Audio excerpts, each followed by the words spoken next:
relax, and enjoy as Don Tony gives you news and reviews from AEW, NXT, and indie wrestling too.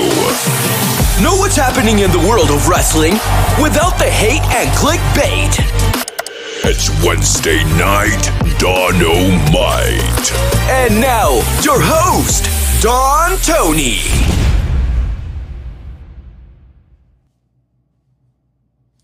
All right. Dynamite is off the air, and I am on. Good evening, everybody. Hope you enjoyed tonight's Dynamite. It is Wednesday, January 26, 2022. This is Wednesday Night Dynamite. And shout out to everyone who is joining us live, everybody who is on the replay, everybody that is on video, on audio, and want to thank you as always for the support. Yeah. When we did the clip about Lio Rush last week, somebody with a little derogatory message like, yeah, you're such a supporter of Lio Rush. Let's see you grab a shirt from your storage and let's see you throw one on. Yeah, there you go. We'll talk about Lio Rush's exit from AEW later on in the show. Had a fun episode of Dynamite. Got a cameo from Danhausen. We just talked about that like 2 weeks ago. Is he signed to AEW? He's still recovering from a broken leg. Doesn't mean that it was cool to see a little cameo from him tonight. Sorry for everyone out there that were betting the farm, clickbaiting on their shows that Johnny Gargano was going to appear tonight on Dynamite. Look, I would love to see him back on TV, whether it's Impact Wrestling, AEW, WWE, NXT. I would love to see him back. His wife is about to give birth.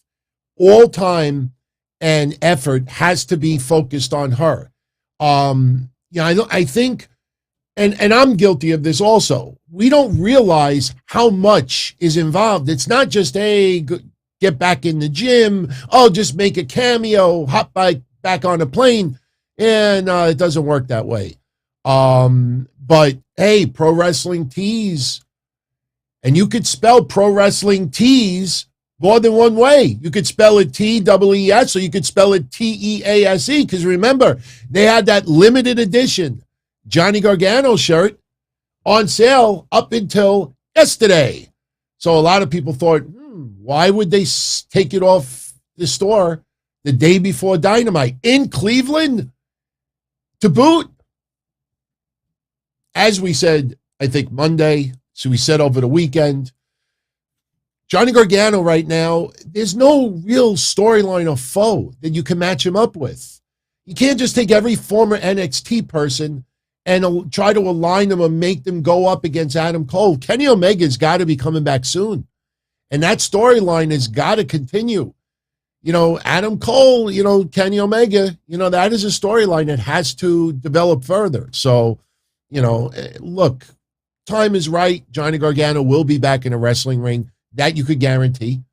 He's not retiring from the world of pro wrestling. We just got to take a little chill pill. So I don't know if Danhausen is going to sign. Maybe they did. Maybe they didn't. But nice to see him. Nice to see him walking. Gingerly, but walking.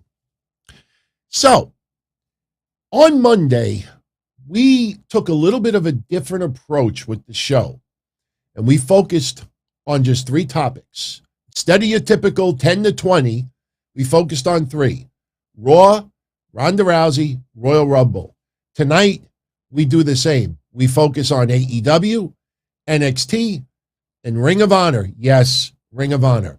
I will, at the end of the show, give you a couple of words, feedback from GCW's event here in New York City. A lot of people wanted my thoughts on it. I will spend 60 seconds giving you my overall feelings on GCW this week. I think some people went in there with some outrageous high hopes. I'm not putting the show down. Don't get me wrong. When you hear what I say later, most of it's complimentary. But you can't take people who do not follow GCW at all, that have never seen a minute of GCW at all, And then because everybody is hyping it and everybody is plugging and promoting it, they decide, hey, I'm going to order it. They go into it thinking that it's going to be, just another established promotion like you would see on Impact or AEW. No. We'll talk about that later. Anyway, I want to open up with Ring of Honor. And yes, Ring of Honor right now is pretty much in name only. They're going to have the show WrestleMania weekend to get that WrestleMania fan bump. What happens afterwards, your guess is as good as mine. But they did announce something, and I like this. And for everyone out there, if you've ever been a fan of Ring of Honor, whether it's back in 2002 or 2005, Summer of Punk, 2010, 2015, whatever time period, I think this is something you probably would appreciate, and it's a nice little, thinking game here. Ring of Honor announced that they are creating a Hall of Fame. Sure, it's going to be a Hall of Fame just like WWE. It's not going to be a building. There's not going to be memorabilia where you could go pay and see, even though, hey, anything is possible. But when you see GCW doing indie wrestling Hall of Fame, and that I really enjoyed. I really enjoyed seeing Lufista and Ruckus and others, not the music guy in AEW, but it was nice to see some of the people brought back. Dave Prazak, who I never really commingled with. But, these are names, even on the Northeast, that have been around off and on for decades for yours truly. But, that was kind of a success. So Ring of Honor finally doing a Hall of Fame. Now, the deal is, because they're pretty much on hiatus, they're February 7th, February 14th, and February 21st editions of ROH television will be devoted to they say the inductees. They're supposed to be announcing 4. Now, 3 weeks of TV, 4 inductees. That, maybe I'm thinking too much about it, but I'm thinking, is a tag team going to be part of it? Because you only have 3 weeks scheduled for 4 inductees. So either a tag team is going to be involved in it, or somebody who is not a wrestler in Ring of Honor. Maybe a Gabe Sapolsky. Because you wouldn't do a video package. You wouldn't dedicate a whole weekly TV episode for somebody who worked behind the scenes. So that would be 3 inductees that were in the ring, 3 TV show episodes, and 1 person out. My gut feeling is that we may get a tag team and 3 individual wrestlers. So now I say to all of you, you are welcome to write it in the chat room, because on replay, everybody will see your comments. You are welcome after the show is over in the comment section. Unless you're on replay, you can write it right now in the comment section. Who would be your first 4 inductees?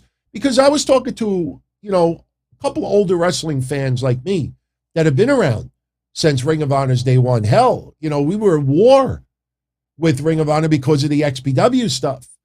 So, there were a lot of names being thrown around: Jerry Lynn, Austin Aries, Xavier, Kenta, Roderick Strong. And I'm not saying that these names are not worthy. They're all worthy.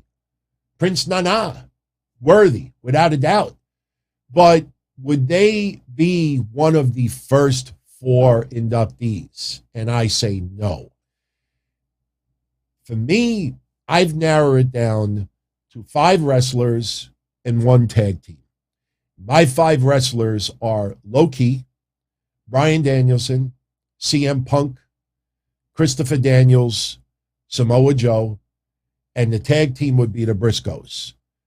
I have a feeling the Briscoes will be put in, especially since they just dropped the GCW tag titles. A lot of people think that they are AEW bound. I'm hearing little rumblings that is going to happen, until I see it on TV, but with AEW, since the contracts are so thin, and look, that's not always a negative thing. I mean, we've dissected look what happened with Tony Nese today. Tony Nese just posted he's available for bookings. And right away it trends on Twitter because everybody thinks he got fired from AEW. These are people that never spent a minute to try to understand what the AEW contracts are. He's still in AEW. Nothing has changed. They just never bothered. Or the shows that they tune into, never bothered to explain to them what an AEW contract truly entails. It is very, very, very watered down. You have a lot of freedom to do things elsewhere.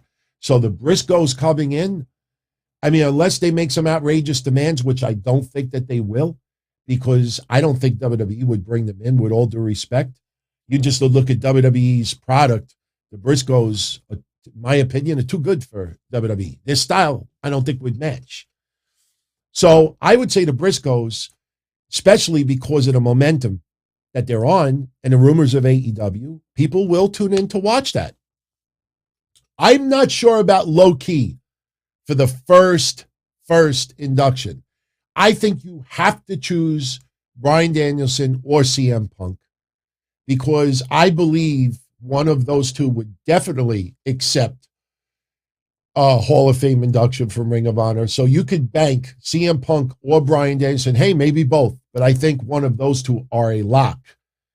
Samoa Joe, I think his 90-day, look, they're just celebrating on TV. There's not a ceremony as of yet. I haven't seen anything about a ceremony. So Samoa Joe, if he's got, well, he may not even have a 90-day no-compete. He may just have a 30-day no-compete. Samoa Joe may accept the award. I would put Joe in there. Absolutely would put Joe in there. Actually, believe it or not, out of that entire list, I probably would put Joe number one. And not just because I feel bad that he got let go from NXT. So you got Joe, Bryan Danielson or Punk, Christopher Daniels, I certainly would consider putting him in, even though I think people may more relate to Christopher Daniels in TNA. And then the Briscoes. So I would go Briscoes, Samoa Joe, Punk or Danielson, and Daniels. So let's see what happens.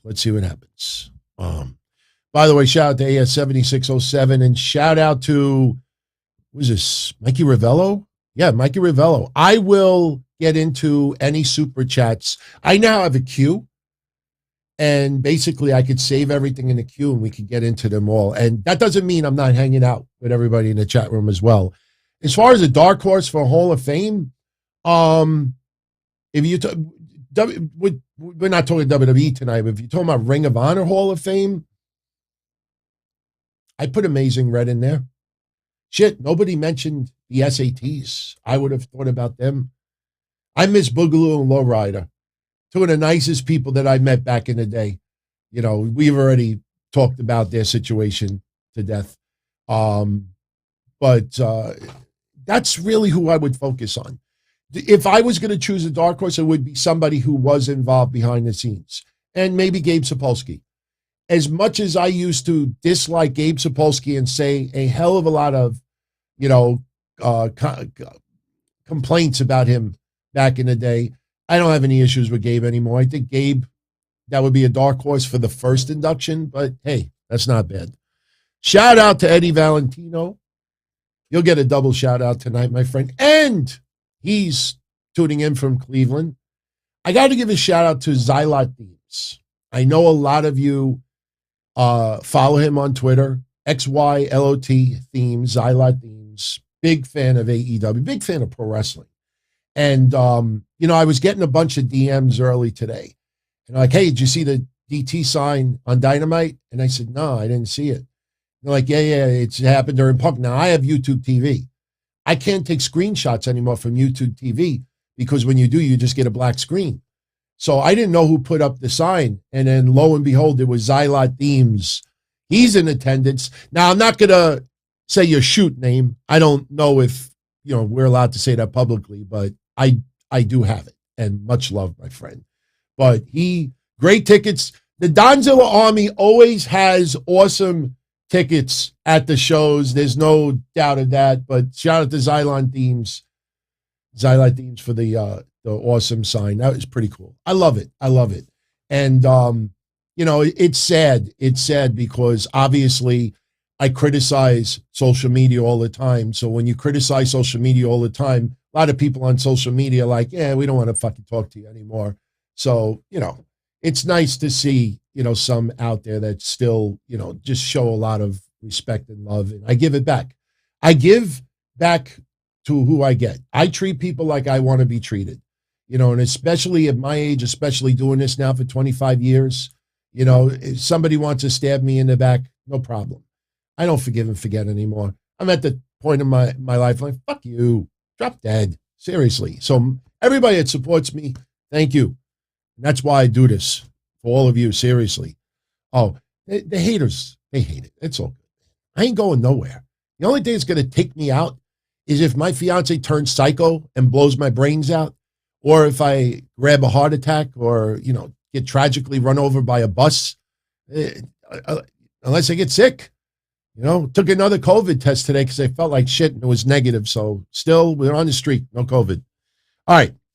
So I'd love to know who you would choose for your first 4 inductees for the Ring of Honor Hall of Fame. I think, it's a nice gesture. Even if Ring of Honor, you figure out 6 months from now, it's done. It's just name only. Still, there's no reason why we can't acknowledge and celebrate those who pioneered and paved the way, not only for others, but who ended up representing indie wrestling. And, even you look at the profile of some of these wrestlers, they changed the landscape in a lot of ways for pro wrestling. Now, I want to say this too. Thank you very much, Ted Turner. Much love. Let's talk about Dynamite first. And I thought it was a fun show. The crowd at times, I think because of the placement, I think the crowd at times, you went from extreme highs to mids, and I'm not using that as a MJF reference. You go from an extreme high, you need to come down a little bit. And, I think putting Jericho, Santana, and Ortiz versus 2.0 Daniel Garcia right after that ladder match, I understand the storyline. They're trying to make it look like there's dissension within the Inner Circle. I was sick of that a year and a half ago. Remember, the Inner Circle, we're stronger than ever. Then 2 weeks later, are they splitting up? And then they need to, they need to have I forget what they did in the ring. And then a week later, they're in Las Vegas getting stoned and drunk and everything. And 2 weeks after that, they're wrestling each other in a tag team tournament. I mean, it's a soap opera. It's enough. I want to see Santana. Look, let me explain something. And I know this is going to sound like Captain Obvious, and I think you'll all agree with me on this. All right. When it comes to AEW, there is something different about AEW that fans look at that is different from WWE. And I'll tell you what that is. Some people might get mad at me for saying this, but I think if you really think deep down, you'll know exactly what I'm talking about. And I don't think you'll disagree with me. Orange Cassidy climbs the top rope during the Lights Out match and delivers a Panama Sunrise to Adam Cole. If you go back and you watch it, Adam Cole bends down, almost like he got off a plane in Japan. He bends down and he's waiting for Orange Cassidy to execute the move. You go back and you watch it, that would be on Botchamania, 24 hours a day, 7 days a week, 365 days a year. You know what preceded right after that spot? This is awesome. This is awesome. Fans, we know this is sports entertainment. We know how the sausage is made. When it comes to AEW fans, they know that this is just sports entertainment. They don't want suspension of disbelief as much as WWE. When you see Seth Rollins and Roman Reigns feuding, or Bobby Lashley and Brock Lesnar, you want to feel like they really legit want to tear each other apart. You don't want to find out that they're hanging out having beers afterwards. Jericho feuding with MJF, the big stadium stampede, puts him through a plate glass window. And the asshole that's no longer with the Jacksonville Jaguars posts a picture of MJF standing right next to Chris Jericho, right next to Tony Khan, watching on the monitor the first half of the Tape Stadium Stampede, hanging out like chums. Everybody, I didn't see nothing. I didn't see anything. No, I didn't see nothing. AEW fans just want good, top quality, 5-star wrestling and crazy spots and moves. They don't want that suspension of disbelief that Adam Cole and Orange Cassidy really hate each other. They just so happen to walk to the beach, almost like the scene from the movie 10. You know, fans put that aside. They see Adam Cole bend down us all and takes the move from Orange Cassidy. They're fine with that. And there's nothing wrong with that. I'm not criticizing it. So you see the big difference with AEW and WWE. AEW fans know that, everybody gets along. They just want to see 5-star, awesome spots, awesome matches. In WWE, people want more of that suspension of disbelief and storyline that two people just despise each other. And you saw it tonight in full swing. So now we backtrack a little bit. You got Sammy Guevara and Cody. Big shout out to Jay Carlos. Much love, my friend. Big 100 spot from him. And you'll get double love from me tonight. He said, reporting here, showing some love. Great show, like always, and always enjoy my shows. Well, I wonder why this didn't pop up. I know why it didn't pop up. Now it'll pop up. And he said, I was right on my take on Summer Rae. He didn't see it that way, but he agrees with me. Nobody saw the take I took about Summer Rae. I don't think she's a legend. But if any of you out there have not seen my little 6-minute clip about Summer Rae and all of that controversy online, when I go like this, I know it's not NXT or AEW, but when you see the way I looked at it, it had nothing to do with the legendary status. It just has to do about just being a dick. Just being a dick. I mean, it's just watch it. You'll see what I'm talking about. Thank you, Jay Collins. This segment is brought to you by Jay Collins. Much love. So we know how the sausage is made. All right. So that's what you want to see in AEW. So you got Cody versus Sammy Guevara tonight. And in my opinion, both of those wrestlers got something back tonight. Sammy Guevara got back the TNT Championship, undisputed. Cody Rhodes got back the fans. Now, why did I say all of this about spots and suspension of disbelief with WWE? I'll tell you why. Cody versus Sammy's ladder match tonight is going to linger around match of the year candidate all throughout 2022. It was incredible. It told an amazing story. Every spot made sense. Nobody stood there and set up waiting to take pain from someone else. But, and I'm not trying to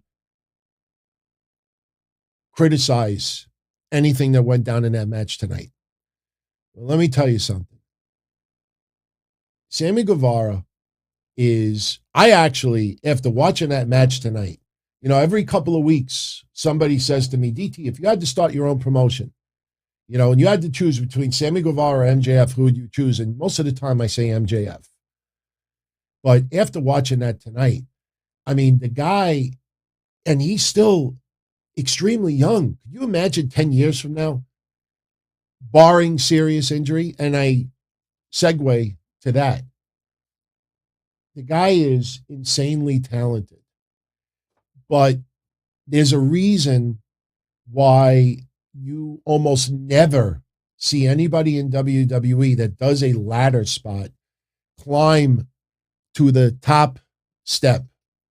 See, if you're a roofer or if you clean gutters Or you're a painter and you got to paint the ceiling and you climb a ladder. There is a big caution sign on the top of the ladder that says, do not step on this step. You know, that step is not meant to have a human being step on it. Usually the top step, you might put a hammer on top of it. You might put, you know, you wouldn't put your cell phone, you'd be nuts. But it's not meant for somebody to stand all the way at the top of that step.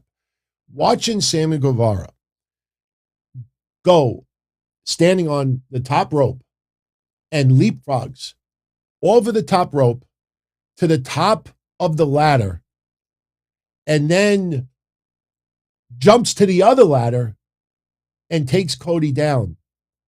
I've never seen that in my life. And there's a reason why.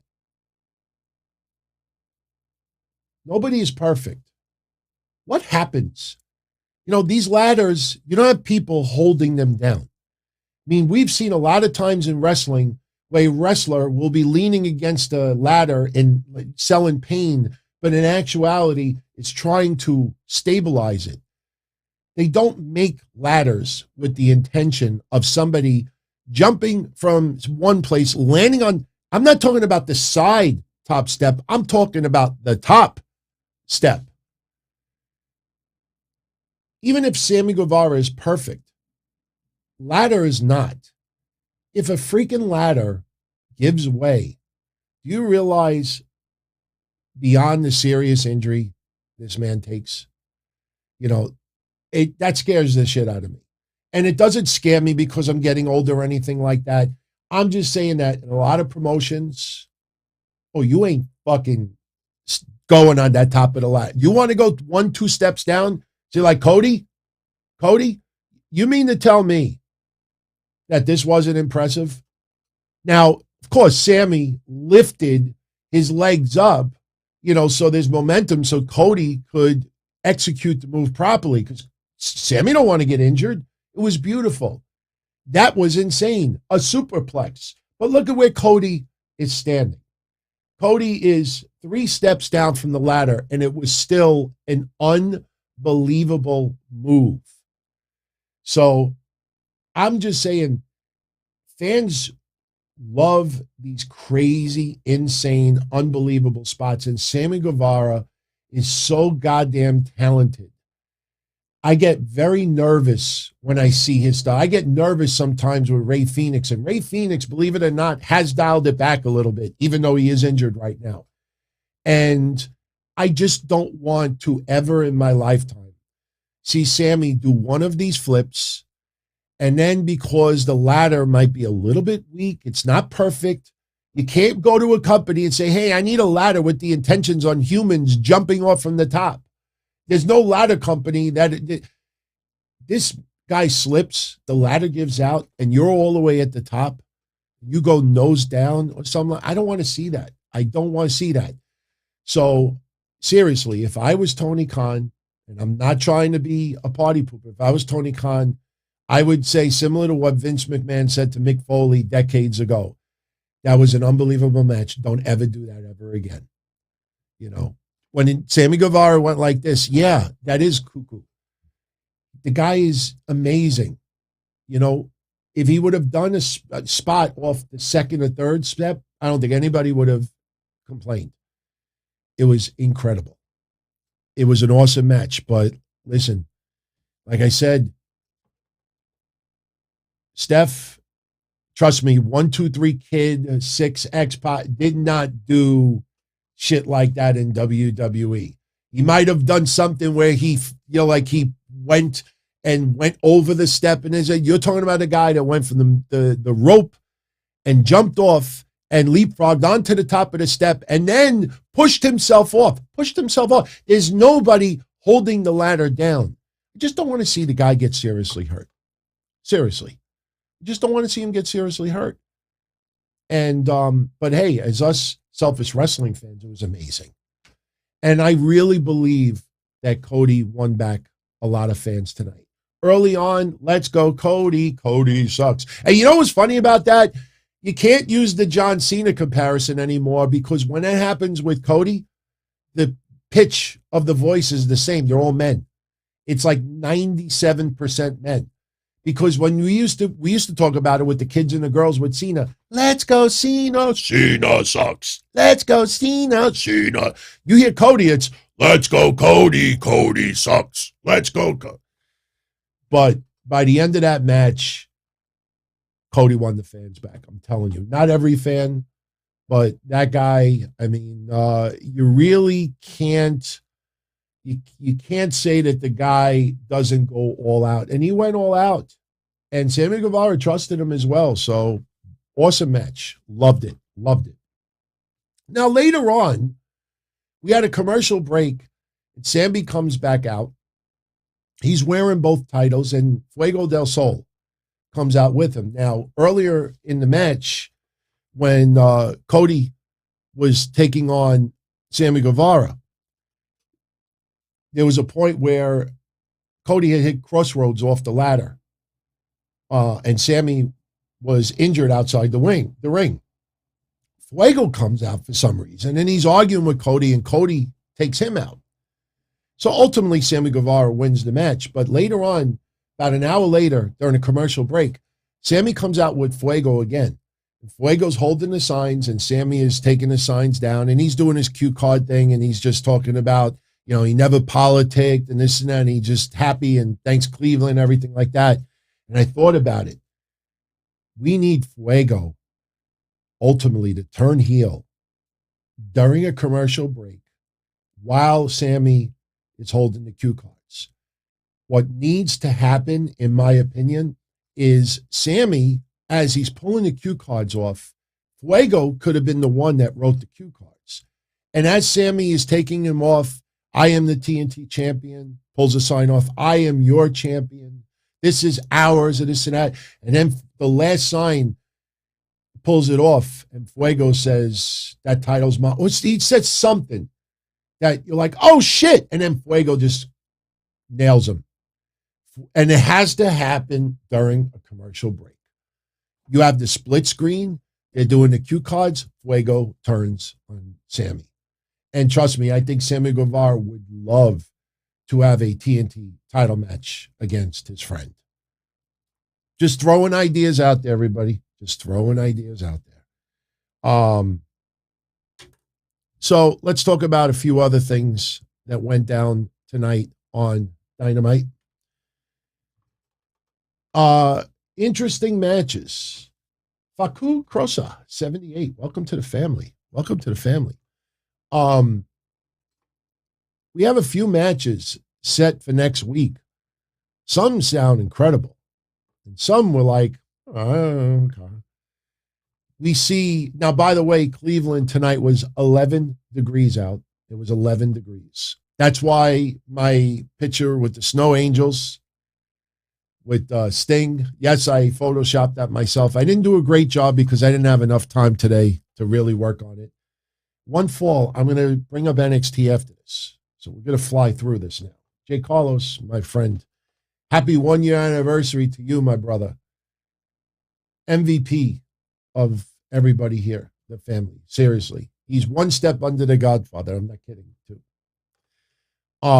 We had a segment by the beach, and it's snow. It's 11 degrees out. And Tony Schiavone's interviewing Powerhouse Hobbs and Ricky Starks. And Hobbs is got no shirt on, or he's got like a tank top on. And Ricky Starks dressed a little bit, you know, almost looked like he was going to go snorkeling. And basically Hobbs challenges Dante Martin for a rematch next week. That is going down. Ricky Starks accepts Jay Lethal's challenge, and Ricky Starks next week will defend the FTW championship against Jay Lethal. Finally, we get Jay Lethal in, you know, a good, decent match. I mean, it shouldn't have taken this long. I mean, it's over 2 months, and we talked about that the night he debuted. Remember I said, give it 2 months. Let's see what they're doing with him. But, hey, better late than never. So we got that for next week. Chris Jericho, Santana, and Ortiz over Daniel Garcia in 2.0. The story of this match is that Santana and Ortiz did not want to tag in Chris Jericho. They wanted to do everything themselves. A little bit of frustration on Jericho's part. He tags himself in. Ortiz is pissed off at it. There's a little bit of jaw-jacking. And they tease that Chris Jericho is going up the rampway. Turns into a little bit of a handicap match until the very end when Jericho decides to get involved in the match again. Jericho hits the Judas effect on Matt Lee. And if you go back and you look at it, look at what Matt Lee does. Matt Lee hits a move on Ortiz, and I swear, I'm not kidding. Matt Lee turns around and walks to the middle apron. It's almost like that UFC schmuck. You remember the UFC schmuck? Remember when they had that match against the Inner Circle and Jericho was at the anybody remember which guy that was? Jericho was in the middle of the rope and he's yelling the guy's name out, trying to get his attention, like, hit me, motherfucker. It just was awful. Matt Lee just turns around and walks to the middle rope and is just standing there waiting to get hit from Jericho. So that was sloppy. But Jericho hits the Judas effect. Ortiz, Jorge Masvidal, that might have been him. I don't remember. Was Jericho saying Jorge? I don't remember that. I don't know. Why does that not sound right? It might not have been Masvidal. I don't think so. That name sounds a little bit too complicated to be saying repeatedly. Because who else was in that match? You'd say the other names and I'll remember almost immediately. But so Ortiz hits a pile driver. They get the win. Weird jaw-jacking with Jericho, Santana, and Ortiz. But, you know, that's how the match ends. And before we could see, like, if anything was going to follow, we immediately go to commercial. So we get a promo package with Lance Archer and Hangman Page. No, not bad. Not bad. I would have loved to have seen Hangman Page, Lance Archer beat the balls out of somebody tonight. I would look, of course you want the Cleveland fans to get a Wardlow match, but I would have loved to see Lance Archer do that to the two jabronis that were in the ring with Wardlow. Lance Archer should have destroyed someone today. Velasquez. I don't think it was Velasquez. You know, it probably was Masvidal. Probably.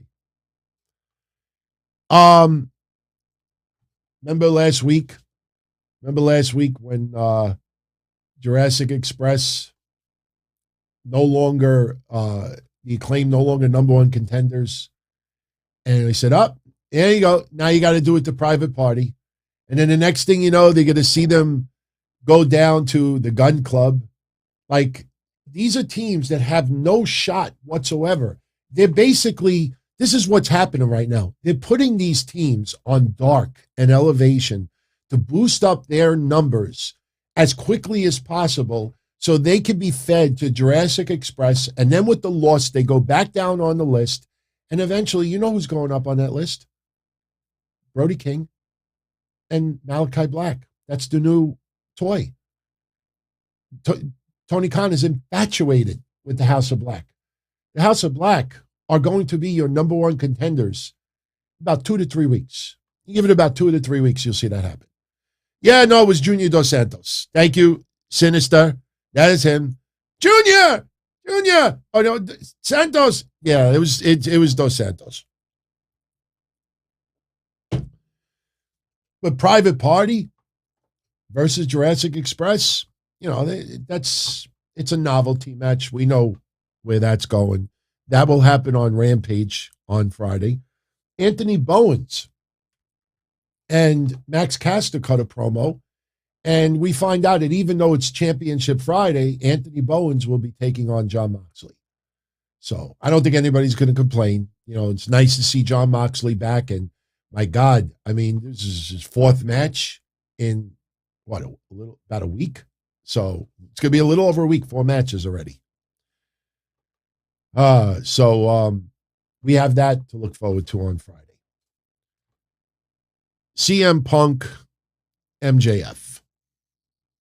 CM Punk comes out, talks about Cleveland. He talks about, you know, why the fans like him. He knows that not everybody likes CM Punk. The fans don't like him because he wins. They don't hate him because he loses. He fights like Cleveland, you know. All we needed Punk is to go right here in Cleveland. And, he's cutting the awesome promos that he does. He gets interrupted by MJF, and we're getting the back and forth, and they're going at it. And MJF brings up the lawsuit with Colt Cabana without mentioning Colt Cabana's name, because he said, when you lose, you're going to go run to a podcast. Now, people need to understand, even though MJF did not name drop Colt Cabana, Colt Cabana is still in AEW. Something tells me at some point Colt Cabana and CM Punk have talked. I hope they buried the hatchet. I would not be surprised. Let me say it like that. I would not be surprised if Tony Khan, had maybe had Colt Cabana and CM Punk come together and look, we got to make sure there's no friction in the air and this and that. And I'm sure, look, say what you want about these guys, whether you like them or not, but they are businessmen as well. And I think they probably buried the hatchet. I hope they did. So, shout out to Kevin Milwaukee. Much love, my friend. Much love. Benjamin, the doctor sued CM Punk first. But what happened was there was crazy ass legal bills. And then there was controversy. I think Colt Cabana thought that Punk's lawyer was going to pay and this and that. And then you had that secondary lawsuit. I thought that they won. It was a mess, man. I just put up the retro episode, of, his appearance on Colt Cabana's podcast. But, they basically, CM Punk is going off on MJF, saying he's more like a fan. And MJF, we find out that MJF and CM Punk are going to face each other next week. I know what a lot of you are saying. Why is this not being saved for a pay-per-view? And I agree 100%. It reminds me of some of what has happened. Look at MJF and Darby Allin. We thought that feud should have continued for another month or two. CM Punk versus Darby Allin. We thought that storyline would go a little bit longer. You might remember a couple of weeks ago, they burned through CM Punk and MJF. And if you remember, CM Punk came out and cut that promo and says, look, MJF wants to go on to other things. That's fine with me. I want to go for gold. And there was a big uproar online like, wait, why are they moving away? So props to AEW for changing their mind. But they're doing the match next week. And look, I love it. And I know you all love it. We watch Dynamite. So to see them next week on the show, it's going to be phenomenal. But you would think that there'd be some awesome pay-per-view money to be had on this. I don't know why this was burned through so quickly. So we'll see what happens. But they're going to get the match next week. MJF teases that he's going to get in the ring and attack Punk tonight. He brings out Wardlow and FTR. And earlier in the night, about a half hour earlier, Wardlow beat in a 2-on-1 handicap match, Elijah Dean and Josh Alexander, literally in 2 minutes. It was just powerbomb after powerbomb. He got it the win. Wardlow is a Cleveland boy. Heroes welcome. So early on, fans are all into Wardlow. So fast forward to CM Punk and MJF. MJF teases that he's going to hit the ring. He brings out FTR and Wardlow. And while Punk is zoned in on them, Sean Spears attacks CM Punk from behind. Punk tries to fight off Spears. This proceeds to have FTR hit the ring. Wardlow is just standing in the corner watching everything. FTR is beating down CM Punk, Sean Spears, chair to the back. And the fans, you could start hearing the Wardlow chants. They think that Wardlow is going to turn babyface. So MJF then says to Wardlow, powerbomb him. And one of the members of FTR it might have been Short Spears, put a chair in the middle of the ring. They wanted Wardlow to powerbomb CM Punk onto the chair. And the fans, they're like, no. And Wardlow teasing, but Wardlow does it anyway. He powerbombs CM Punk on the chair, and Punk is writhing in pain, and MJF not only sits on CM Punk's chest, but he folds his legs like DDP yoga. And MJF says, your journey is going to end in the same place where it started, in Chicago. So that match will be happening next week. That better close out the show. I know we get awesome matches to open up shows, but I kind of want to go off the air with that freaking match. Honestly, sometimes you want to, look, you see a movie, sometimes you get some awesome shit at the beginning of the movie, but sometimes the way a story goes down, you want the end of the story to happen at the end of the night. I want that match to close out Dynamite. We will see.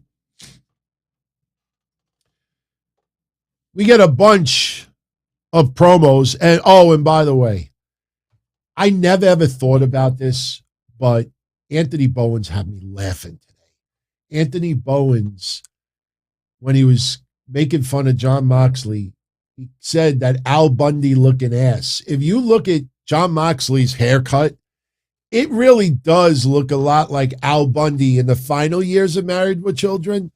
I thought that shit was hilarious. Seriously. I mean, if you go and you look at Al Bundy's hair and Moxley's, it is very, very similar. Very similar. A match that I don't know, what to think of it. I hope it's good.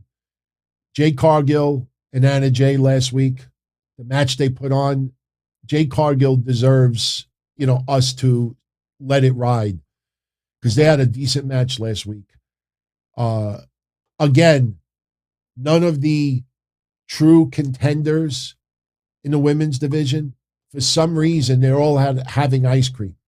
They're all having sippy drinks in a bar. None of them are challenging Jade Cargill. Jade Cargill, now she's going to take on Julie Hart. And by the way, no Brian Pillman Jr. today. You see in the preview of the topics today, I wrote down, did AEW cancel Brian Pillman Jr.'s momentum? I ask you, do you feel that they have killed the Varsity Blondes' momentum of Brian Pillman Jr.? I don't know if it has anything to do with this, but I don't know if you all remember this, but it was, I would say, in December, right? It was in December that Brian Pillman Jr. wore a sweatshirt that said cancel culture. And he got a lot of heat online for it. A lot of people are freaking pissed off at Brian Pillman Jr. for that, wearing that sweatshirt. So I don't know if you're aware of this that went down. This was, I believe, last week. Brian Pillman Jr. went to Starbucks. Apparently something happened at Starbucks. So Brian Pillman Jr. on Twitter writes, let me put the right one. This one will look a little better. Yeah, this one's better. Okay. So it's not even 1:30, and this Starbucks has locked all of its customers outside in the cold and is only doing drive-through orders. They have 7 employees inside. What gives Starbucks? So CM Punk responds to Brian Pillman Jr., is this cancel culture? Now remember the sweatshirt, and remember a lot of backlash that Brian Pillman Jr. got for that sweatshirt. So what happens after CM Punk posts this tweet? Well, he, hold on. Wait, there you go. He deleted the tweet. Brian Pillman Jr. immediately deleted the tweet after CM Punk threw it back to Brian Pillman Jr.'s face. Is this cancel culture? So remember Brian Pillman Jr. and Griff Garrison, they did that whole storyline with Malachi Black and Brody King. Well, originally Malachi Black, they spit the mist. This was leading to something. And then Malachi Black pretty much squashed Brian Pillman Jr. And then Brody King comes in and they squashed the Varsity Blondes. Julie Hart is still wearing the freaking patch. And then tonight, when Jade Cargill's attorney, tells Julie, you get the next shot. And Griff Garrison's like, I don't think it's a good idea. You still have pain in your eye. And she's like, I can fight my own battles, Griff. Yeah, I'll sign it. So now we got Julie Hart versus Jade Cargill on Friday. And I ask you, the Varsity Blondes, it seems like any momentum has been killed. Did they kill Brian Pillman Jr., or as I phrased it, did they cancel Brian Pillman Jr.'s momentum? It sure freaking feels that way. It feels, especially after they went through Malachi Black and Brody King.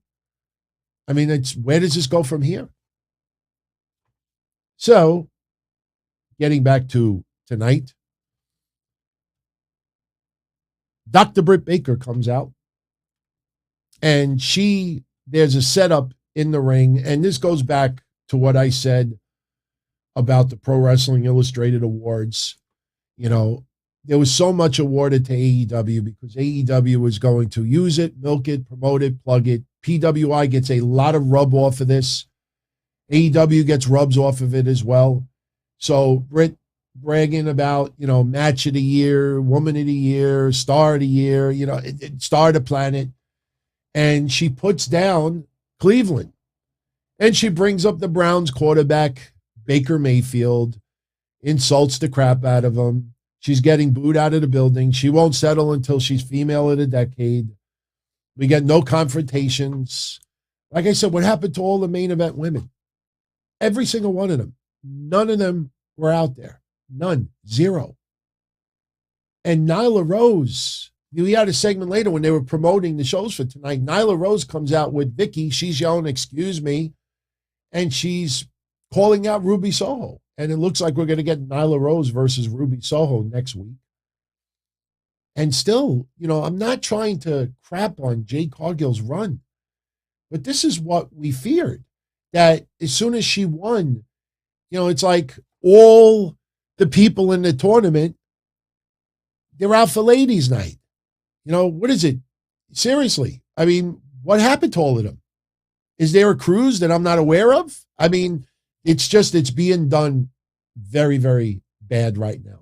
And even the Britt Baker stuff comes out, no challenges whatsoever. Layla Hirsch, did you even know that Red Velvet was the number one contender? That was, I knew from looking at that just shows you how ridiculously bad this setup is. Layla Hirsch beats Red Velvet, and the storyline that doesn't want to end. It's funny how everybody rips WWE. Whenever they do that, can they coexist crap? We had Layla Hirsch and Chris Statlander in a match 2 weeks ago. Can they coexist? The answer is no. And nothing happens for 2 weeks. And then tonight, Layla Hirsch beats Red Velvet. After the match is over, she attacks her again, puts her in an armbar. Chris Statlander makes the save. Layla Hirsch gets out of dodge. Oh, yeah, they're still feuding. Something that should only take 2 to 3 weeks in a feud takes 6 weeks, maybe even longer. And they don't even have a match scheduled for next week as well. So I guess all we have left tonight in the match department is Adam Cole versus Orange Cassidy, the lights out match. And match was okay. Crowd was a little warm at times. It just felt like it dragged a little bit. Early on in the match, we had the cameo from Danhausen. He was under the ring. Adam Cole got the upper hand on Orange Cassidy. Adam Cole went under the ring to grab toys. And when he grabbed the chair, Danhausen came out with him. And Adam Cole's looking at him like, fuck you doing here? And he's got nice little jacket on. I mean, I know a lot of people never saw the Danhausen stuff with the Ring of Honor under the ring and everything like that. So that might be new for some people today. But it was a nice little cameo. The story of this match mostly was Orange Cassidy's hand. Because Adam Cole, early in the match, was getting some offense in on Orange Cassidy. Orange Cassidy sort of put Adam Cole through the table, but it looked kind of weak. It just looked like, let me just throw you in a table. It's like something you and I would do. It was not like a spear or anything. They just went through a table. But what happened was Orange Cassidy went for the orange punch outside the ring, and Adam Cole picked up a ring bell. So Orange Cassidy hit the ring bell, selling the hand. Adam Cole then puts Orange Cassidy's fingers between the ring steps and the ring, which that looked great. We've seen spots, Liv Morgan, Becky Lynch, you put it inside, it still looks good because when Adam Cole kicked the ring steps, it really looked like it crushed Orange Cassidy's hand. It was great visual. And Orange Cassidy is selling it big time. While he's doing that, Adam Cole throws some chairs in the ring, a chain, a trash can. Then we go to commercial. Kind of like broke up a little bit of momentum that it had. Soon as they come back from commercial, Adam Cole is yelling for somebody in the back. And out goes fucking Brandon Cutler with the spray. He's laid out by Wheeler Yuta. You know my feelings on that. Bobby Fish comes out, lays out Wheeler Yuta. Best friends come out. Then the Young Bucks take out the best friends. Roppongi Vice, they take out the Young Bucks. And then Adam Cole attempts a low blow on Orange Cassidy, but Orange Cassidy is wearing a cup that supposedly had thumbtacks in it. Now, it was fine and everything until you go back and you watch an Orange Cassidy hit the inner thigh. I mean, of course, you're not going to hit somebody really in the balls. So Adam Cole is selling like he just, got his hands in thumbtacks. And Orange Cassidy proceeds to do his kicks. And then this is when, Orange Cassidy climbed the rope and Adam Cole walks up to him, bends down, and says, "Give me the Panama Sunrise." And that's what Orange Cassidy did. Adam Cole tries to get out of Dodge, tries to go to the back. Orange Cassidy follows him, and now we're in the back, and we see Tony Khan and Jerry Lynn. They tease like Jerry Lynn is going to take a spot. He's in between Adam Cole and Orange Cassidy. And then they pull him out of the way, but Adam Cole, Orange Cassidy, they go through a table right in front of Tony Khan. And for some reason, Tony Khan, the whole time, all you saw was his hand like this. They're doing all this stuff, and all you just, like his hand was frozen. Like he was stopping traffic. Just kept doing that. So they go back on the rampway, and Orange Cassidy grabs a chain, but Adam Cole takes him out with a light. And I was like, okay, lights out match, takes him out with a light. Okay, pretty cool. I was hoping the lights would have gone out. We would have gotten a surprise, but we didn't get that. Adam Cole climbs one of these trusses, and there's a wooden plank on the top. So you know that something is going to happen on the top.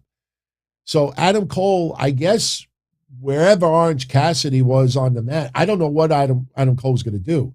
Why would you go all the way in the top of a truss, 12 feet high or whatever it is, 15 feet high, to jump down, to do a Panama Sunrise? I mean, what do you want, a Sid Vicious moment? So I don't know what he was going to do, but he climbs it. He looks down, and there's no Orange Cassidy. Orange Cassidy climbs up behind him, gives him a low blow, and I'll be honest with you, I enjoyed this episode of Dynamite, but I thought the very end was goofy beyond belief. And look, I'm a Jim Cornette fan now, and I do enjoy his stuff. I'm very curious to see what his reaction is going to be to this. Orange Cassidy hugs Adam Cole. Now, I guess a lot of us thought he was probably going to just do the dumb kiss thing that, the Young Bucks do with Adam Cole, but Orange Cassidy looks down, and there's a table, and Adam Cole is or some very thin, very, very, very thin plywood with some cushions underneath. So, they're going through it. But the spot going off was great. I'm not criticizing the spot. What I thought was horrendously goofy was that Orange Cassidy was hugging Adam Cole. And I'm not kidding. Adam Cole looked like me when I wake up in the morning and I have to pee really, really bad and someone else is in the toilet and they're taking their time. And I'm like, I gotta go. Adam Cole looked like a fish out of water. Adam Cole was trying to sell. He couldn't break out of the hug. It was awful, goofy. Adam Cole was looking helpless like, why don't you just headbutt him in the fucking face? It looked ridiculous. And Orange Cassidy, they jump off. They go through, the setup, and Orange Cassidy pins Adam Cole. And that's how we go off the air. The spot was great. I'm not criticizing the spot. What happened right before it, go back and watch it. Please, if you disagree with me, tell me. It just looked so awful that Adam Cole is like, he's like got this worried look on his face and he can't break out of a hug. And what was worse about it is like this sideways, like this. Orange Cassidy is facing Adam Cole. So he's got him like this. So really all you got to do is go like this and you break out of it. And he looked like a fish out of it. He looked like me. Or better yet, if I had to take a massive dump and it's about to, go through the exit door and somebody's in the bathroom, like, I got to use the bathroom. All right, I'll be right there. And then you hear the toothbrush going and like, yeah, I was kind of goofy. That's how they went off the air. So what we have looking forward to on Rampage this Friday is Jurassic Express versus Private Party for the tag titles. Anthony Bowens versus Jon Moxley.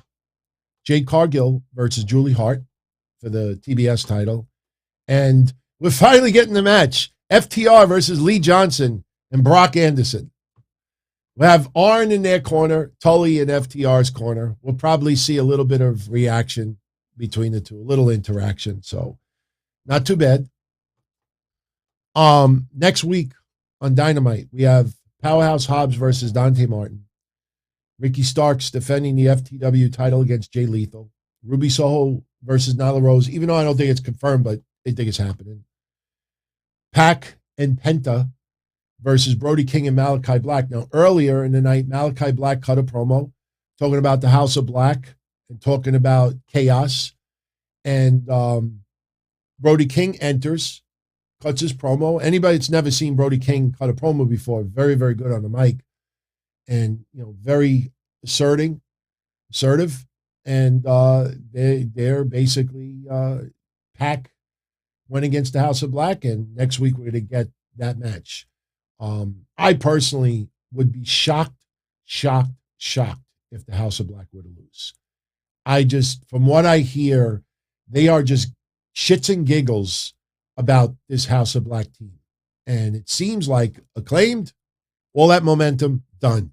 Private Party, Dark and Elevation momentum, done. After that, it's going to be the Gun Club with it's amazing. They're like 42-3. How many times have been on that? That's going to be done. Then you're going to have the House of Black, just like this, number one contenders. Not a bad episode of Dynamite. Not a bad episode. Look, no TV show that we watch is ever perfect. So every show has its flaws. AEW, not bad tonight at all.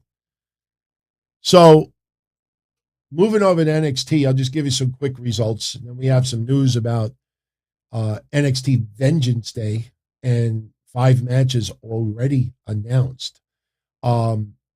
Yesterday on NXT, and by the way, NXT's rating went up just a drop. It went up 1% to 593.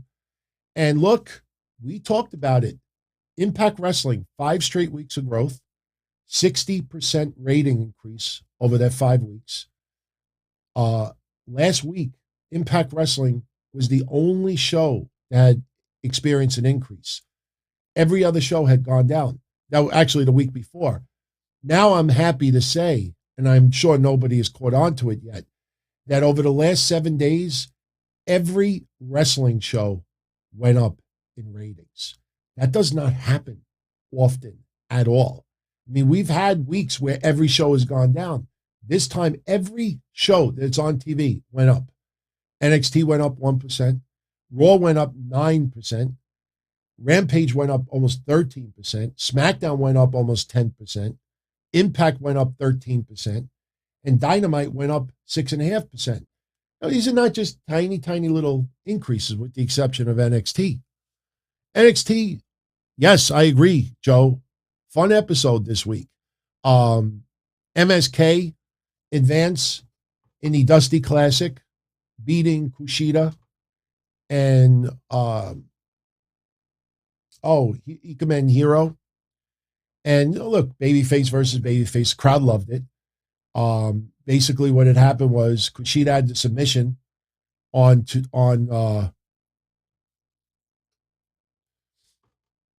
he had the submission hold, and Wes Lee, I'm just looking at my notes, jumped off the middle rope, hit a blockbuster on Kushida, who's not looking, pins him. After the match is over, a sign of respect, handshake, and MSK advanced. Now, you remember my predictions. We will revisit it in about 5 minutes to see where we're at with the Dusty Classic.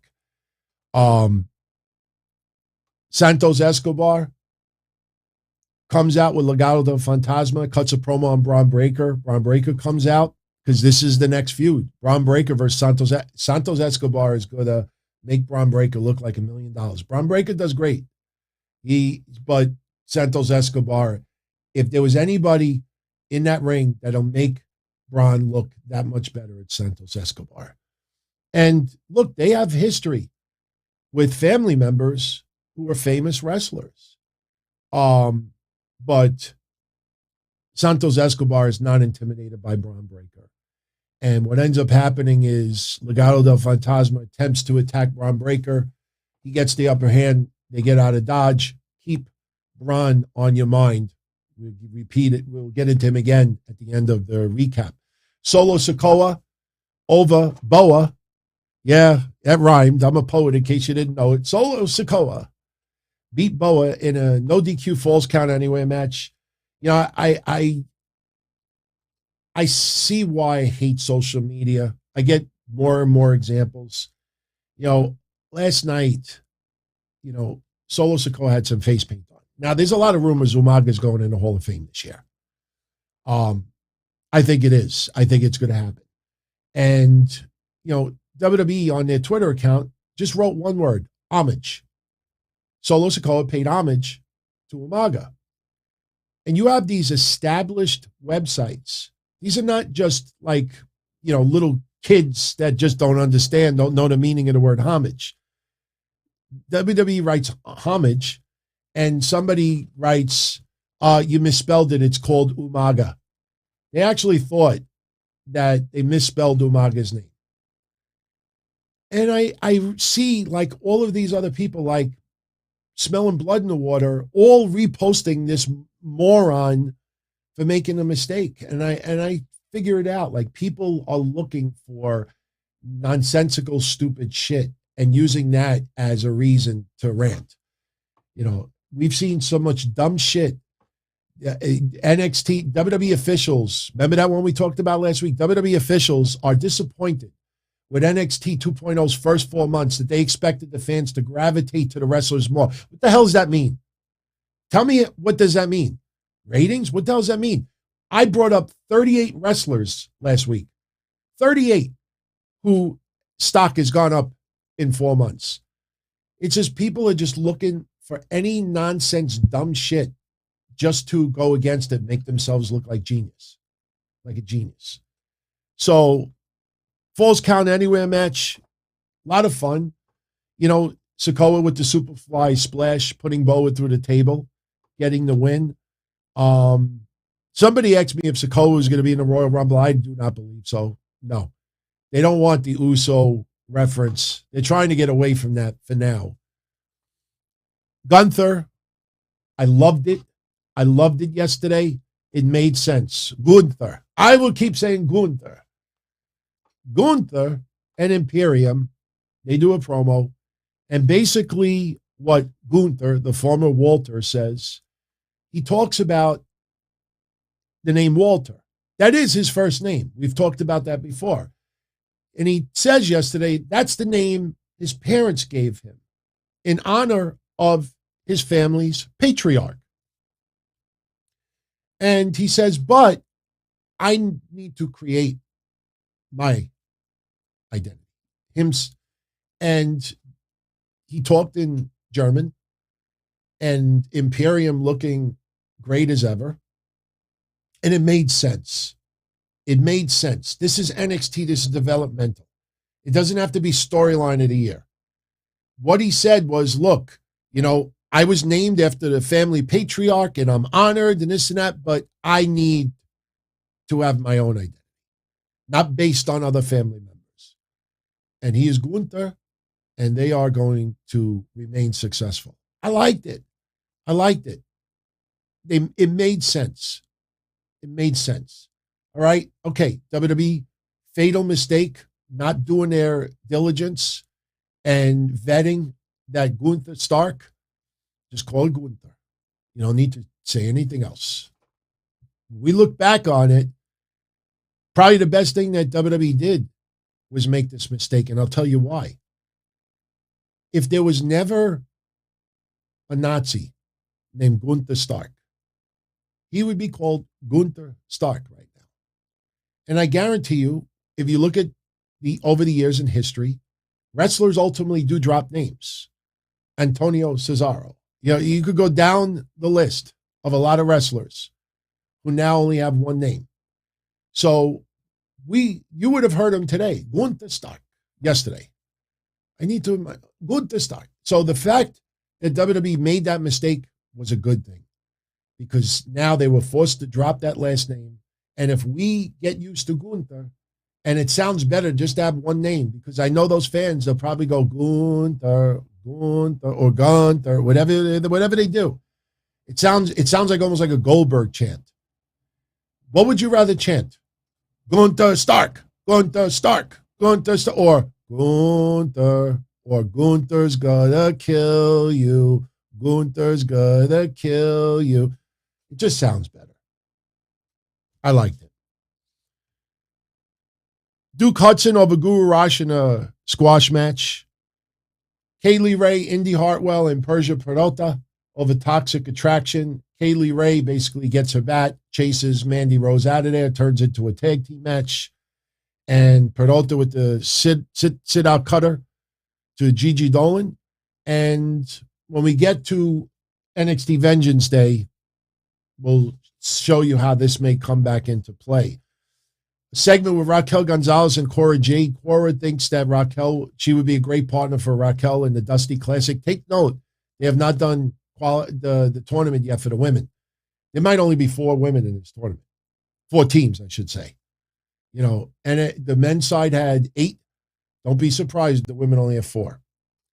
Raquel Gonzalez continuing the storyline that she may actually team up with Dakota Kai, who she's been feuding with. The Grizzled Young Veterans. They beat Chase University, Andre Chase and Bodie Hayward, to advance in the Dusty Classic. Enjoyed it. I don't want to jump ahead, but I guess we can. If these were my original predictions for the Dusty Classic, and as you can see, my predictions are still 100% intact. I believe, and I'll say it again, I know I said it last week, if the Grizzled Young Veterans do not win this Dusty Classic, and I don't normally say things like this because I don't like, predicting releases. I think it's disrespectful. But if the Grizzled Young Veterans couldn't get over with more established stars, how the hell are they going to get over against teams that the fans don't really care too much about right now? I think it comes down to MSK versus the Grizzled Young Veterans. I think the Grizzled Young Veterans will win. If they don't, I think their WWE career will be all but over. So, believe it or not, soon, I think they will win it. After that match is over, Von Wagner comes in and beats the crap out of Chase University until Robert Stone shows up, gives him a jacket. Von Wagner is now represented by Robert Stone. Little surprised. I have nothing against Robert Stone. I don't know how much this is going to help. It almost feels like a Harvey Whippleman, and I have nothing against Harvey Whippleman, but I never got into Harvey Whippleman as a WWF manager. This kind of feels like Harvey Whippleman. I don't know why, but maybe I'll end up liking it. Grayson Waller, his bodyguard that we showed last week, he's got a new name. He used to be Sarav. He will now be known as Sangha. S-A-N-G-A. Sangha. The Sangha Kid. He is Grayson Waller's bodyguard. And he brought up the Shawn Michaels, Kevin Nash reference. We brought up that 2 weeks ago. We said Shawn Michaels, Kevin Nash, AJ Styles, Omos. That's what it feels like. The reason why it may actually be a little bit better, because more like Shawn Michaels and Kevin Nash, because Kevin Nash would just stand there. He would never say anything. In the beginning, would never say anything. And I don't expect Sangha to be on the mic all that much. So Odyssey Jones is out of action with a knee injury, surgery, maybe out until August. Io Shirai over Tiffany Stratton. She had a better match. And look, like I brought up before, NXT has no house shows. They want her to perform live in front of fans. And the only opportunity right now is Tuesday nights. There's no local gyms that they're performing at right now. And, give her credit. She had a better match this time around. Malcolm Bivens and Diamond Mine. There's going to be a 6-man tag match next week. Imperium and Gunther versus Diamond Mine. Carmelo Hayes and Trick Williams. And I know a lot of you out there, you would not leave me alone, or you would not forgive me if I didn't at least show you a picture of OJ. I call her OJ for short. Ollie J. She performed her song, Make 'Em Fall. Yeah, make 'em fall. I'm gonna stay clean tonight. Look, as Mish said yesterday on a Patreon show, it's almost like the new Hit Row, so to speak. I don't think she did all that bad. But, by the way, the links going around that there is a bunch of nudes and videos of her online, I did check them out because some of you asked me if it's legit, and I can tell you I do not believe that it is legit. There is, I don't know if it's OnlyFans, but there is an account with the name Ollie J on it, and the girl looks a lot like her, but I don't think it's her. I didn't spend much time really examining the situation. Like, if I really needed to examine the situation, and we're not going to do it here tonight, but I would have to go back and see if there's any distinctive birthmarks, stretch marks, because you can get stretch marks on the bosoms area. We got to find a mole, something distinctive. So I don't know if I want to do that much investigative journalism. Somebody may get very, very angry with me. Yeah, I don't know if I want to do that research. So do not super chat me to do it either. So, you saw Carmelo Hayes catch a peek. He took a from behind, I should add. Cameron Grimes over Tony D'Angelo. And as a result, Cameron Grimes will take on Carmelo Hayes for the NXT North American Championship and NXT Vengeance. And the story with this, Tony D'Angelo at one point was by the announcer's table, and Pete Dunne shows up with the cricket bat and nails D'Angelo with it. So Cameron Grimes with the cave-in beats Tony D'Angelo, and he gets the NXT North American title shot. So, and at the very end of the night, we get a little backstage with Bron Breakker. And we think there could be an attack, and Tommaso Ciampa shows up. Tommaso Ciampa acting like he's aligning with Bron Breakker.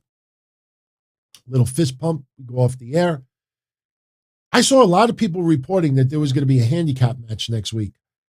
I think nothing of the sort. I think it will be Legado del Fantasma versus Bron Breakker and Tommaso Ciampa. And maybe Santos Escobar does a run-in. But I don't believe that that's going to be a handicap match. So, not a bad episode of NXT. I thought it was fun. I mean, again, it's developmental, so it's not going to be anything uber strong. That's why we don't spend that much time on it.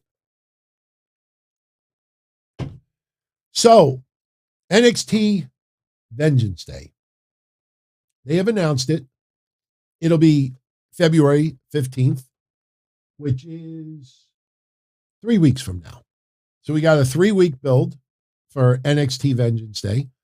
And already announced, we have Carmelo Hayes defending the NXT North American Championship versus Cameron Grimes. We have Mandy Rose versus Kaylee Ray for the Women's Championship. Bron Breakker versus Santos Escobar for the NXT Championship. And then we will have Imperium defending the NXT Tag Team Championships against the winner of the Men's Dusty Rhodes Tag Team Classic. So if my predictions stick, it would be Imperium versus the Grizzled Young Veterans, which would be interesting. Shout out to Kenny Williams. What's going on, Kenny? And then we have Toxic Attraction. Gigi Dolan and JC Jane defending the NXT Women's Tag Team Championships against the winners of the Women's Dusty Rhodes Tag Team Classic. A lot of people think that Indy Hartwell and Persia Peralta will end up being in this tournament. They think that they are the favorites. It would be really interesting if they did Cora Jade and Raquel Gonzalez, or Raquel Gonzalez and Dakota Kai versus Toxic Attraction. I don't see that happening, but again, we don't know the brackets yet, but I heard, don't be surprised if there's only 4 tag teams. So that is your Vengeance Day matches so far, 5. And I don't think there's going to be anything else added because it's only a 2-hour show. You'll have a couple of skits mixed in with that as well. Maybe one more match at the most. So 3 more topics. We'll get out of here. First is a rumor. We don't know if it's official yet, but rumor is Brian Kendrick requested his release from WWE. I'm trying to get the details on it. As soon as I hear something, I'll let you know. One that is not a rumor is Lio Rush. Lio Rush announced on his social media page that on February 14th, his AEW contract will expire. He will now be a free agent. And he put up his email address, leorushnow@gmail.com, for any booking inquiries. Now, look, I'm a supporter of Lio Rush. Been a supporter of Lio Rush for a while. Sure, some wrestlers might be a little bit more difficult to deal with. I respect someone who has the balls to speak out and stick up for friends and people that they care for, even if it could put their employment in jeopardy. He stuck up for Big Swole. Look, remember what I said. My problem with Tony Khan's tweet was only one thing. I don't think there's this giant diversity issue, but it's not my place. I'm not black. I'm not Asian. I'm not Indian. It's not my place to judge. It's those ethnicities are the ones that have to judge that, not me. But the thing is, my problem with Tony Khan was only one thing about that tweet. going on New Year's Eve and saying that she was not a good wrestler, that's just being a dick. Just being a dick, in my opinion. So to do that on New Year's Eve, especially after, what went down, I commend the guy sticking up for her. Now, what I do find funny is that the people that uber gush over AEW, they all went against this guy. They all criticized him. They said, no wonder why he can't keep a job. The funny thing about it is they all got uber fucking silent when Lio Rush was announced for Terminus or announced for another promotions. Like, you see what I'm saying? Like, they gush over AEW, so they'll be quick to say, yeah, no wonder. I wouldn't hire him. Then when other companies hire him, see how quiet they get? Just like when Roxy went to the Performance Center for a tryout. This was right after the releases. All the people online that were like, anybody that even thinks about signing with WWE, you got to be out of your freaking mind. Okay, so now people went and took tryouts. And suddenly, none of them had the cojones to go up to these people. What are you, stupid? What are you asking for it? You deserve to get hired and fired. How could you do that? See how quick they get all silent? This guy had the balls to speak his mind. And unfortunately, out of the result, he was removed from all storylines. He was removed from any mention whatsoever. And now he's going to be gone from AEW. So I hope this guy is extremely talented. I hope he kicks ass somewhere else. Now, someone late last night, I was doing a show last night. Somebody brought to my attention that Velveteen Dream did an interview. I have not had a chance to check it out yet. I will check it out and I will make some comments over the weekend. So I hope the best for Lio Rush. Takes balls to speak out like that. I don't think he was trying to start wars or provoke anything. That was a dick move that Tony Khan did. And, some people needed to call him out on it. So, but, you call out your boss, you got to be prepared for the consequences. So, I'm not surprised about this, but, I'm not going to, say that this guy is, a problem wherever he works. I think that's wrong. All right. One last thing before we go tonight. Actually, two. I'll give you two more things. This is something you want to see. AEW has a couple of limited edition shirts on sale. They have a Street Fighter theme to it. There are 3 of them. They're only available for 2 weeks. I believe the last day they're on sale is February 7th. Don't hold me on that date, but it's like the 6th or the 7th. This is the Bryan Danielson Street Fighter themed shirt, limited edition on Pro Wrestling Tees. Not a bad shirt. That is your Bryan Danielson shirt. This is your Dr. Britt Baker shirt with the Street Fighter theme. And Dream 101 says those shirts are worse than mine. My shirts are not bad. I'll probably wear one tomorrow. I got the jersey one. I didn't wear it tonight. I wanted to show a little respect to Lio Rush. That is the Britt Baker shirt. And here is the Darby Allin shirt with the Street Fighter theme. They're pretty nice. They're not bad. Let me just tell you something that no one else is. Those shirts are $37.99 a piece. If you buy the premium quality, so it doesn't turn into shit after 3 washings, that is another $3.99. You add in tax, you add in shipping, each one of those shirts almost $50. You go to Upper Deck right now, you want an autographed Ruby Soho, $300. So this is the kind of money that they're charging. I seriously, I would not pay $50. I wouldn't pay $50 for my own shirts. So look, if you get just a generic regular shirt, and you want to pick it up in Chicago, $37.99, probably plus tax. So either way, you're looking at about $40 for the shirt. But, oh, God forbid, you're 2XL, 3XL, or 4XL, you'll be paying over $50 for those shirts. Oh, Benjamin, you know what? Next week, I will go on Upper Deck site. Maybe we'll do it tomorrow. So I know tomorrow's channel members, but, the audio version is available for everybody. But maybe tomorrow we'll go on Upper Deck site and we will go over and show everybody the what they're charging for AEW autographs. Some of them are $500. I am not kidding. It doesn't come with any ring-used panties or ring-used underwear. You don't get the cup that Orange Cassidy was wearing. You don't get... That is nuts. That is freaking nuts. But we'll show them tomorrow. We'll show them tomorrow. All right.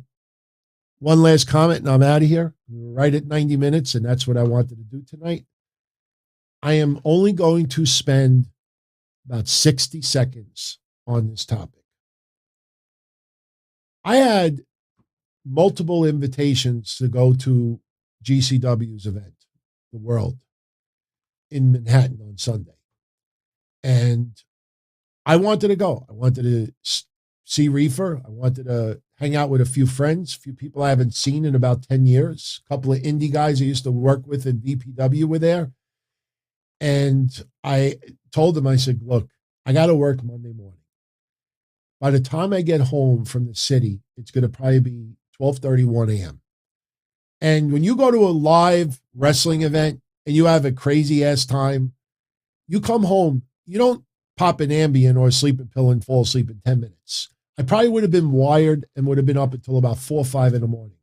And wouldn't surprise me if a bunch of my friends would have said, hey, let's go out to eat. Let's go to a diner. Let's get something to eat. That's what we always used to do. So if I didn't have to work Monday, I would have gone. So I stood at home and I hosted the sit down episode with the family. I got so much feedback from people who went, friends who wrestle, some who don't anymore because it's been that many years, some who have never experienced a GCW event, some who go back to the days of ECW. And yes, we had Bill Alfonso appear. We had, a couple of surprises. The results of the matches, I'm going to just read you the results, and I'm going to just then give you about 60 seconds of my honest, sincere opinion about this event. Now, before I even say anything, I want to just show you how many people went to this show. The place was freaking packed. I would have loved to have been hanging out in the crow's nest, but I couldn't. So a lot of people went. So the matches, you had Big Vin winning. They called it the Pass Blue Ribbon Kickoff Battle Royal. You think USA Pro Wrestling Battle Royals, you pretty much know what I'm talking about.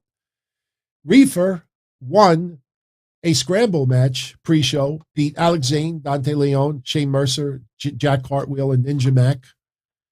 Then you had Grab the Brass Ring ladder match, AJ Gray over PCO, Alex Colon, G Raver. Wow, G Raver. Tony Deppen, Jimmy Lloyd, and Jordan Oliver. Trios match, Team Gringo, which was Gringo Loco, Arez, and Dominic Flamita.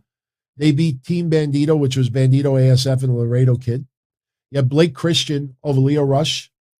Matt Cardona beating Joey Janela. You had Mance Warner and Matthew Justice with Sabu and Bill Alfonso in their corner. They beat Atticus Colgar, Eddie Only, Gregory Iron, and Bobby Beverly in a 4-on-2 handicap match. Bill Alfonso did a little refereeing, counted the pin. Ruby Soho over Alley Catch. Jeff Jarrett over Effie.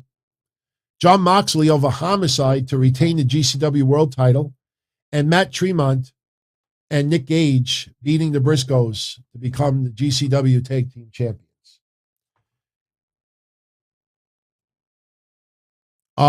Lee, thank you, Lee. I actually, not only did he send me this one from tonight's Dynamite, but I actually got my own screen capture. But thank you. Thank you. I definitely check it out. I never get enough of it. So I love it. Thank you.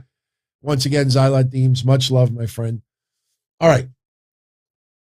My honest thoughts about this GCW. I had the opportunity to work a little bit with the original ECW for the final year, pushing tickets through my hotline. And I got to go to the events free, got to hang out backstage. We've told those stories to death. So I was around ECW. I used to go to the Philly shows in the 90s, Elks Lodge. I mean, ECW will always be my favorite promotion of all time. There are a lot of people who never experienced ECW when it happened and always wanted to create it. Just like you have a lot of fans that never experienced the original Monday Night Wars of WCW versus WWF, and they want to recreate that with WWE versus AEW. When you see epic things happen in wrestling that you were either too young to experience, were not born yet, or maybe you just weren't a fan of wrestling at the time, you regret it, and you always wish that you could go back in time and experience it. And it seems that there's a lot of people who try to use GCW to be that retro, that time capsule. My God, you look at their shirts. It is the exact shirt of ECW from around 2000, with the exception of the E as the G. The chant sounds like ECW. You see the ECW influence. Now, again, ECW will always be my favorite promotion of all time. The thing is, you can't recreate something that just the way it was so organic. The fans that went, most of them loved it because most of them are GCW fans. They have experienced the difference. Some people know why I said that. So a lot of fans that were there loved it. Some were crying. Some people that I'm friends with, they're like, my God, you don't, how everybody felt. That's not just a gushy, fragile somebody on social media. They really loved it. The problem is you had a lot of fans that never experienced GCW, never bothered to pay attention to GCW, never realized what it's about. It's not perfect. There's a lot of flaws in GCW. And they went and ordered it. They ordered the pay-per-view, and they were tremendously let down. And I heard that some podcasts did reviews and ripped the shit out of it. The one thing they all have in common, 99% of them don't watch GCW on a regular basis. So it doesn't surprise me. I mean, back in 1993, well, more 94, when ECW, right before they became Extreme Championship Wrestling, there was a lot of people that, were like, oh, no. Not watching that. So, it's the same thing. It's the same thing. You can't recreate ECW.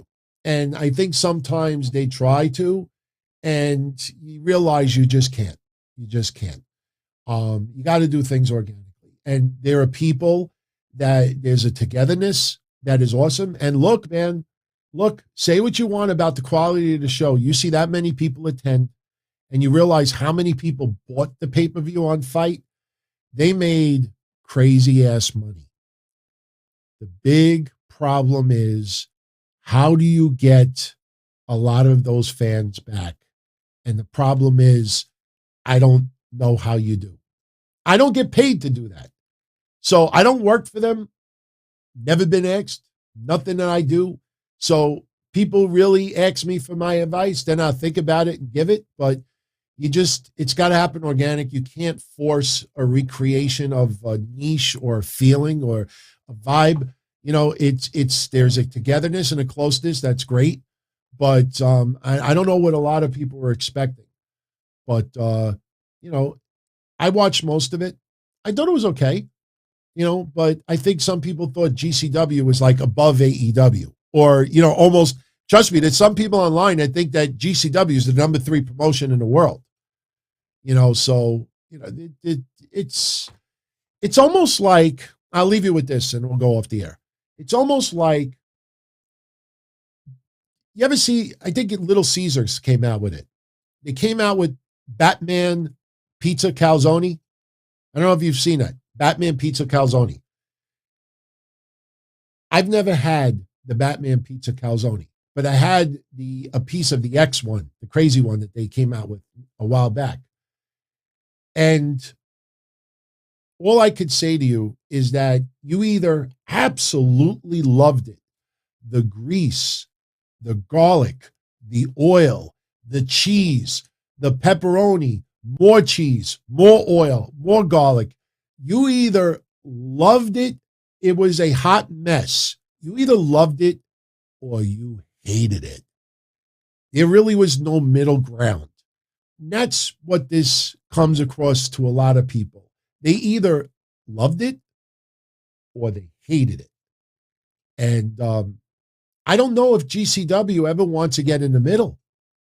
Because if you start trying to go to the middle, you may lose a lot of your hardcore base. And if you stay really radical to the left, you're going to lose interest of those casuals. So that's why I think GCW may always be a niche promotion. I don't think I'm being unfair in anything I said. That's my honest take from it. So I'm going to jet out of here. I hope you enjoyed tonight's show. You all be well, stay safe. As you could hear, a little under the weather. I did test myself for COVID this morning. It came back negative. I'm going to test myself again tomorrow. I don't have any coughing or anything like that, but I don't know if either I strained my voice box, but I feel off. Like I have like this cold sweat. And I just feel run down. I almost took off today. Almost did not do a show today, which is rare. But I thought Dynamite was great. NXT was good yesterday. I definitely wanted to talk about a little bit. And, we'll be good to go. So tomorrow, thank you, Dream. Much love. So tomorrow I will be here and for Q&A for our channel members. And I didn't forget about my friends earlier with the super chats. Mikey Ravello, little something from him for making him laugh at that Sting Snow Angel that I did. That's the preview for tonight's show. Did I see the DT Rock sign? Obviously, yes. I showed it earlier. And have a kick-ass show. Thank you very much, as always. Eddie Valentino, greetings from Cleveland. Here watching Rampage now. Actually, you know what?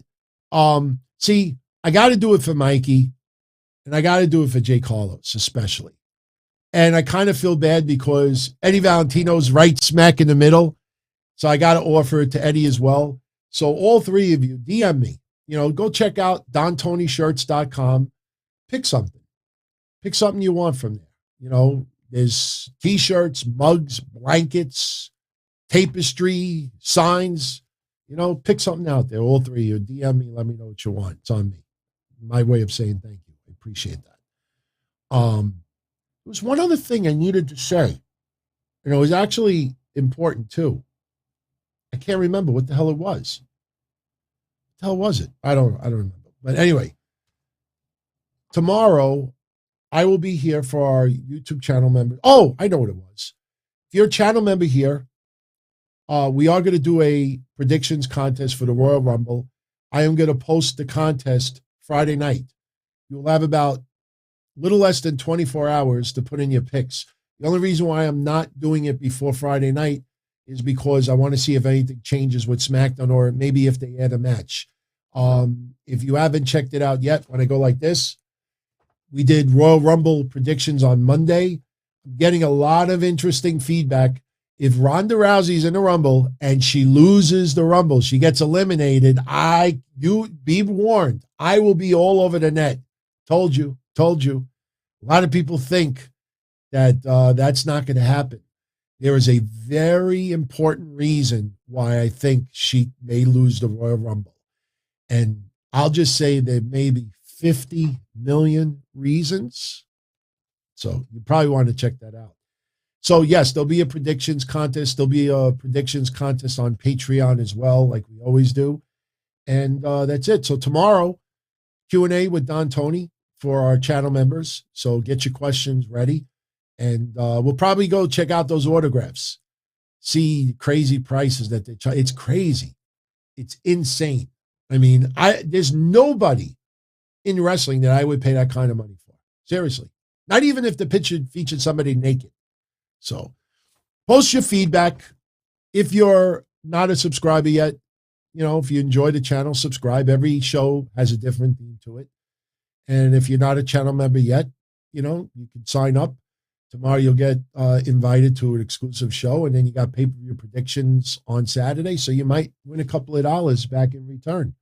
And channel members, they get a discount code for the merchandise and everything. So everyone, I'm going to go take myself some cold medicine, get some sleep, and I will see you all again either tomorrow night at 10:05 or Saturday night immediately after the Royal Rumble. Enjoy the Rumble. It's going to be great. Some of the surprises that are being talked about that really have not even been covered in the news, I think it'll be fun for everybody. I think some of them are just people with passionate guesses, but I think we're going to have a banger of a show, and we'll see what happens. So, everyone, have a great night. Be well, and I'll talk to you soon. As far back as I can remember, I always wanted to be a podcaster. For me to live any other way was nuts. To me, those goody-good people who worked shitty jobs for bum paychecks and took the subway to work every day and worried about their bills were dead. I mean, they were suckers. They had no balls. If I wanted something, I just took it. I ran everything. I paid the bills. I paid the host. I even paid the masked maniac. Everybody had their hands out. Everything was for the taking. We always called each other good fellas. You would always hear from somebody. You're gonna like Don Tony. He's alright. He's a good fella. He's one of us. But if you're part of my crew, nobody ever tells you they're gonna get rid of you. It doesn't happen that way. There weren't any arguments or curses like in the movies. See, your haters come with smiles. They come as your friends, the people who've claimed they care the most for your life. And now that's all over. And that's the best part. Today everything is different. There's lots of action. I don't have to wait around for everything like everyone else. Oh, I didn't get the vaccine? Fuck you, vaccine me. Oh, your delivery guy has COVID? Fuck you, feed me. Right after I moved here, I ordered egg noodles and ketchup, and I got spaghetti with meat sauce. I'm no longer an average nobody, while they get to live the rest of their lives like a bunch of schnooks.